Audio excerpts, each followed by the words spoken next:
What we'll be covering this morning. So one is getting started in Basync, so showing you where to locate your forms and your club's page. Again, for some of you, this might be old information because you've just been at this for so long, you've just been great in your leadership for your club, and but feel free to pass this on to the next folks. We will also be going over requirements for renewal, starting a new club, and then finally getting approved. What does it take to actually have me press the button that says that you are done and officially renewed? So first, about me, you just met me. So Heather Gardley, Assistant Department Lead, as I mentioned earlier. I oversee all of our student clubs and organizations, including our fraternities and sororities. And the first part, getting started in Basync. So how to find your club page and the necessary forms. I am going to share my other screen. Here we go. So first and foremost, whenever you're trying to access anything in Basync, you do want to be logged in. And so we're going to go ahead and do that here.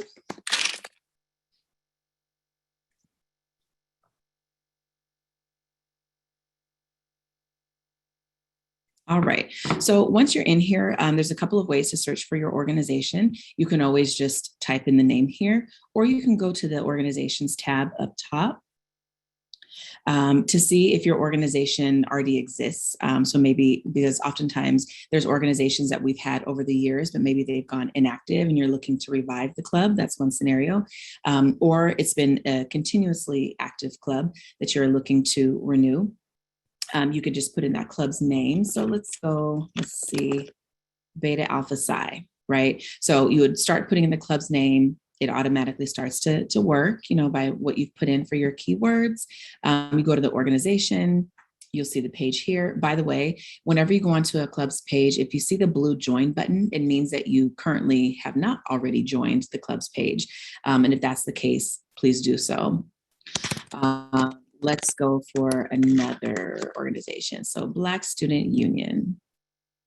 Okay, so if this group is wanting to renew their organization, hopefully you'll have access to the Manage Organization button here. I'm going to show you two approaches. So this is one. When you see this screen, you'll see the blue re-register button. That means that the club has not gone through the renewal process and needs to begin. By clicking the re-register this organization button, that's what starts the registration form. Okay, so that's one way. Another way is when you're back on this page, before you even worry about putting in your club's name, you can just go right here to register an organization and then search that way. You'll see a variety of clubs already listed. The ones that have this blue re-register button have not gone through the process. So that's kind of how you know who has and who hasn't. And so you'd be able to locate your club, again, re-register, and that would start the form for your club. Okay, so if any of you on this Zoom right now have not started the process, that's how you would get started.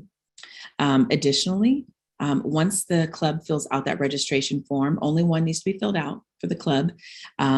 You would then have to send the URL to your officers, letting them know what the link is to complete their officer training form.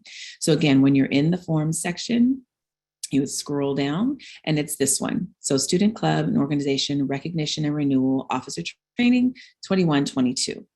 Okay, so sometimes I get emails saying, oh, I sent it to my officers. They say they can't find the form. Well, oftentimes it's because they never signed in. So again, it's really crucial that you sign in to be able to see these forms.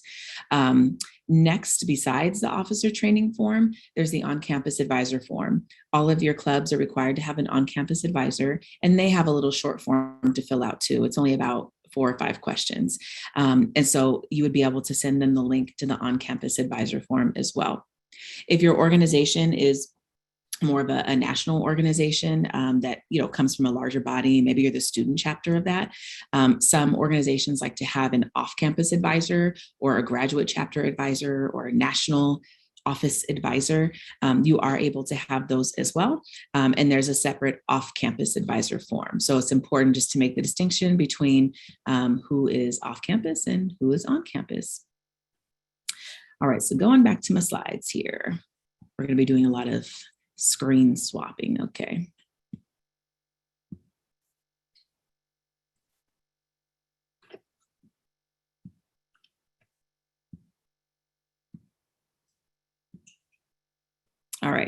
So that was how to find your club's page, how to join your page, and then also finding the necessary forms. So it's really important to get familiar with basing. So as I mentioned before, you want all of your members, especially your officers, to join your club's page, because that's the only way that we can designate them as an officer that everyone can see publicly when they're looking through basing. So I would say take a moment, go through your club's roster, the club roster in basing, make sure that all of your officers are on there. If not, give them a little shoulder tap and say, hey, we need you to join the page so we can make you an officer. Making someone an officer allows you to have editing access in basing to be able to create events, add and remove people from the roster, upload documents, and just overall make changes to your club's basing page. And then we also reviewed where to locate the rec and renewal forms. At this point, before I go forward, does anybody have any questions that you want to jump in with?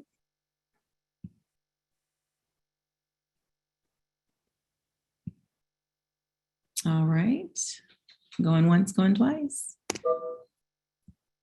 All right, so requirements for renewal. So how many officers are needed, who can be used as an advisor, etc. So requirements for recognition are there must be 5 officers to lead the club, and that is per the Chancellor's Office Executive Order 1068. So that's a mandate that goes across the CSU. It's not specific to Cal State East Bay, and that is a mandate that we're required to follow. Each club must have at least one on-campus advisor employed by Cal State East Bay. That person can be part-time, full-time, faculty, staff. That part doesn't matter. They just need to be employed by the university. Again, off-campus advisors are allowed if your organization requires it. A club constitution must be created and uploaded to the registration form when you're doing that process. We do have links to a template in that registration form to help you with that, so you don't have to start from scratch, which is nice. And then all officers must have a GPA of 2.0 or higher. And we do check your GPAs when you turn in the officer training form, just to verify that you have the required GPA. So starting a new club. So we're addressing this in particular at this conference because there has been a change to how we're doing this. So creating a club. So first it starts by creating the club's portal in Basync. So I'm going to switch back over. Well, I'll review these and then I'm going to show you a little more in depth. So 1, create the club's organization's portal in Basync. You would need to complete the intent to organize form in Basync, complete the recognition and renewal officer training forms. Everyone has to complete their own. Complete the on-campus advisor form and meet with your student life advisor. And then attend the fall leadership conference. So what you're in right now. And for our clubs that get recognized in the spring, we have the spring leadership conference summit that we do there as well. So there's more opportunities. I'm going to go back to sharing my Basync page with you.